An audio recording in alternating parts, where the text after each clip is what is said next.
Welcome to the first video of the channel While True. As the name suggests, While True means an infinite loop in terms of coding language. So let the knowledge flow infinitely. This video will be added under the Linux category or the playlist you can say. In this video, we will go through the basics of Linux. What commands the Linux beginner has to be familiar with will be covered in this video. Let's start with it. For learning the commands, we'll need to open the terminal first. So opening the terminal, first command we'll be learning is how we can create a directory using a Linux command. So the command is mkdir, and then we can give the directory name. So for us, we can create demo. So if demo directory is created, if we want to check, we can check in the file explorer. See, demo directory has been created here. Similarly, if you let's go inside demo directory cd.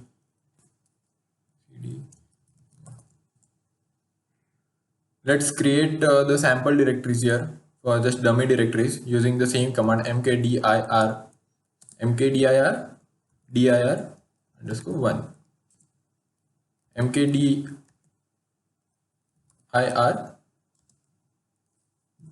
dir underscore 2 enter mkdir dir underscore 3. So the three directories must be created with the names dir underscore 1 underscore 2 and underscore 3. You can check it in the file explorer again. So under demo we should get three directories. So as you can see, the three directories are getting created here.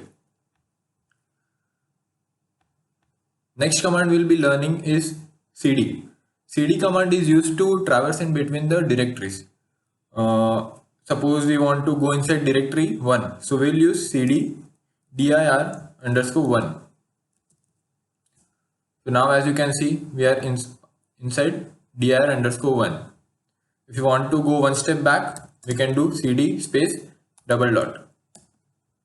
We are outside dir underscore 1. If you want to go one more step back, we can do cd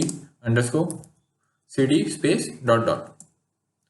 Now we are in the home page. So going back to demo using cd command, cd name of the directory. Next command will be learning is pwd. What pwd command does is it gives the path of the file where we trigger this command pwd. If we trigger this command, as you can see, it gave us the path /home/bhavik/demo. Suppose we are inside directory 3 cd dir underscore 3. If we trigger pwd command here, it will give us the path. As you can see, the path.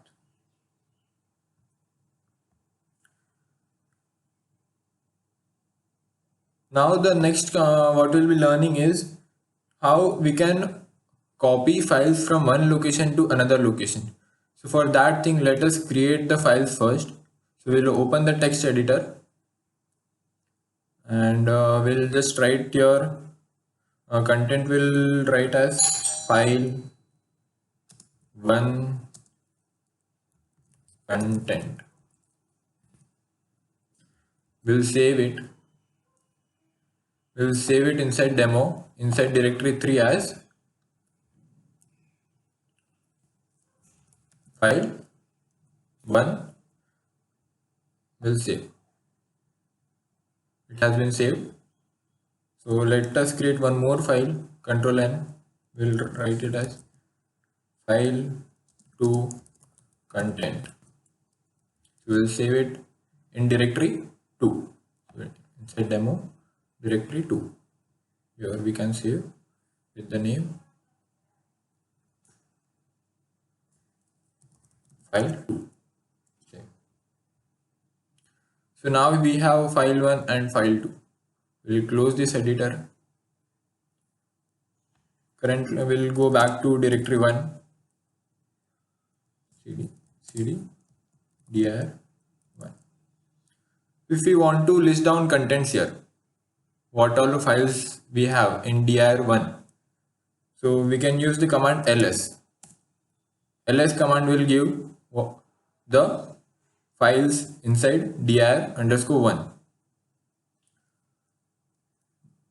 cp command will be using to copy file from one location to another. If we see inside dir1 we have one file. Going to dir2 we have file 2. Going to dir3 we have no files here. Suppose we want to move file 1 to directory 3. So for that thing we'll have to go to directory 1 first.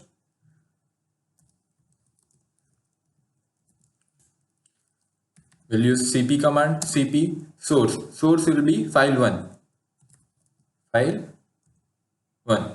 What will be the destination? Directory 3. So we'll do a double dot. Double dot means we have gone one step back. It means we are currently in the demo directory. So from here we have to go to directory 3. From here we'll go to dir_3. So now if we go inside dir3 and check inside dir3, we have file 1 present here. So in this way, cp command can be used to copy file from one location to another location. Similar to cp command, we have one more command, move, mv. What mv command does is, mv does cut paste, in short we can say, and cp does copy paste. So if we move mv, we'll go back to directory 2, dir_2. So now if we do mv here, mv file 2 to location dir3, dir_3. So now if we see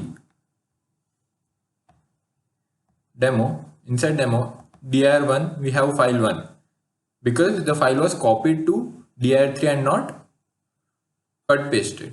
In dir2 we don't have file 2 because it was cut from here and pasted in dir3. So in dir3 we have both the files now, file 1 and file 2.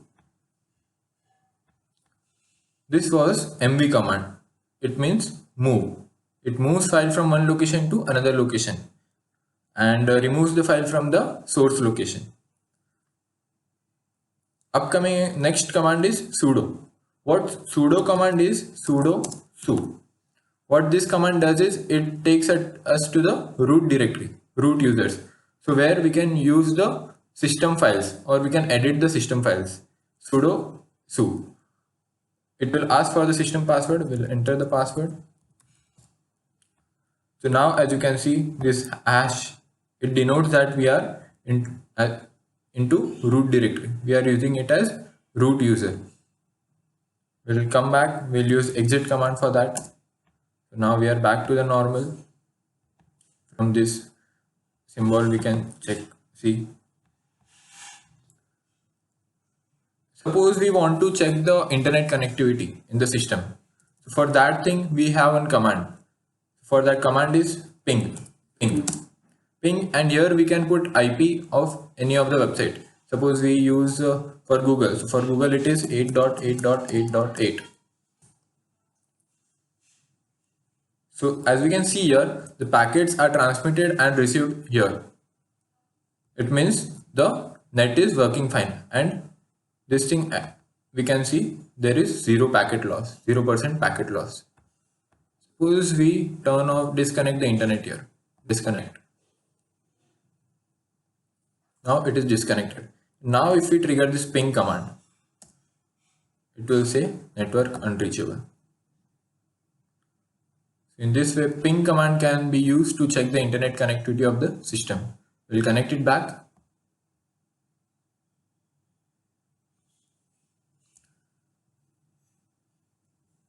We'll check the ping again.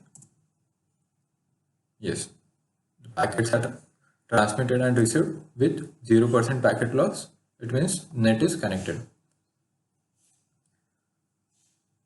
If you don't know the details of any of the command, how we can use it, so we can use help. Suppose we don't know how to use ls command. Ls, we can use it as ls hyphen hyphen help. Here, as you can see, it gives in detail how ls command can be used, what all arguments it takes, and what are files it will display with the given arguments. So in this way, help command will be useful. So the like what we can say, the outline for using the help command is you can type the command name, and then hyphen hyphen help. Command name can be anything, ls, mv, cd, anything. So if we want to display the content of a file, we can use cat command. What cat command basically does is it displays whatever the content is there in the file. In directory, if we want to see what all files are present, ls will do. Directory 2, we don't have any files. We'll go to directory 3, dir underscore 3. ls we are doing. Here we have file 2 and file 1. If you want to display the content of file 1, we will simply do cat file 1. As you can see, it has displayed the content of file, what we had written. If you want to display the content of file 2, cat file 2. You can see here, the contents of file 2 are displayed here.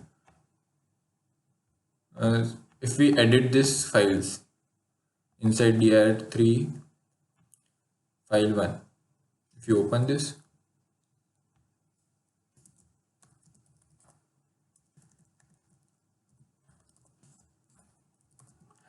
hello India, and if we save this thing, now if we display the content of file 1, it will show the updated contents. You can see it gives the updated content. If you want to print the content of any file, we can use cat command. Now the screen is full here, so we need to clear it. We can use clear command. So it will simply clear the screen. As you can see, the content is being cleared. Next command that we'll be learning is an important command, chmod. It is basically used to set the permissions for a file. In directory 3, let's first see what all files are present. So ls hyphen, I don't know the, suppose I don't know the what all arguments I can pass to ls. So I'll do help, just a demo of the help function. So I'll scroll it up. What it says is hyphen a. If we give it as hyphen a, it will display all the files. So ls hyphen a. Yes, it has displayed all the files. Now suppose if I trigger ls hyphen al, see all the files with the detail has been displayed here. So how chmod command we can use? So for chmod command, we will need to first understand this permissions, how it has been given. So as you can see, this rwx for file 1 will consider rw and this hyphen. So what this means, this read write execute is for user or the owner of the file. This read write execute is for the group of users. This read write execute is for the guest or the others. So in that way, I'll just show you this simple thing. So user, group, and others. This is the final permission that we'll be setting. So for if we want to give read permission, so for that thing it is 4. Just remember the number. For read it is 4, for write it is 2, and execute it is 1. Suppose we want to give the user the permission of read, write, and execute. All the 3 permissions we want to give for user. All the 3 permissions for the group. all the 3 permissions for the others. So what will be the permission? 4 plus 2 plus 1 is 7. 4 plus 2 plus 1 is 7. 4 plus 2 plus 1 7. It will be 777. We'll trigger chmod command here. Chmod 77751. Now if you list the files, now you can see the permission has been set to read write execute for user, read write execute for group of users, read write execute for others. Now if you want to alter these permissions, we'll take the second example. Suppose we want to set it as read write execute for user and read write for group and others. So in read write we'll have 4 which is for read, 2 which is for write, and 0 it means no permission. So 4 plus 2 will be 6. Here also 4 plus 2 will be 6. So the final permission will be 766. If we trigger chmod 7776651. If we list the files again, here as you can say, as we discussed, this read write execute permission has been given to user and read write to both group of users and the others. So in this way, chmod is an important command to set the permissions for a file. Similarly, how we created the directories, we also have the command to remove the directories. In demo directory, we'll list all the directories, what all are there. So for that thing, we'll do ls-al. It shows the 3 directories that we created. Suppose we want to remove the directory. For that thing, what command we have is rm minus rf dir underscore 1. So if you list down the directories again, we have only 2 directories. Similarly, we can remove the other 2 directories also, rm minus rf dir underscore 2, rm minus rf dir underscore 3. If you list the files or directories here, it will give blank. It means ls if we do, we don't have any files here. We can check it in the file explorer also. Home we go, inside demo we don't have anything here. Now if you want to track the commands that you triggered, so for that thing we have one command, history. Using history command, you can get to know all the commands that you triggered in the past. So if you trigger history command, so here it will basically show you or display all the commands that you triggered, right from creating the directories, then cd command that we learned to traverse in between the directories, pwd which gives the path of the directory where we trigger this command, then ls command, cp command to copy paste the files from one location to another location, sudo su command to enter into root user, ping command to check the internet connectivity, cat command to display the content of the file. Similarly, rm minus your chmod command that we learned how we can set the permissions for files, and then rm minus rf that we'll be using to remove the directories, and the last one was the history command. I hope with this video you'll have good grip on the basic commands of the Linux. So please mention in the comment section which topic will be helpful to you. We'll try to cover in the upcoming videos. Do not forget to subscribe the channel and like the video. Thank you.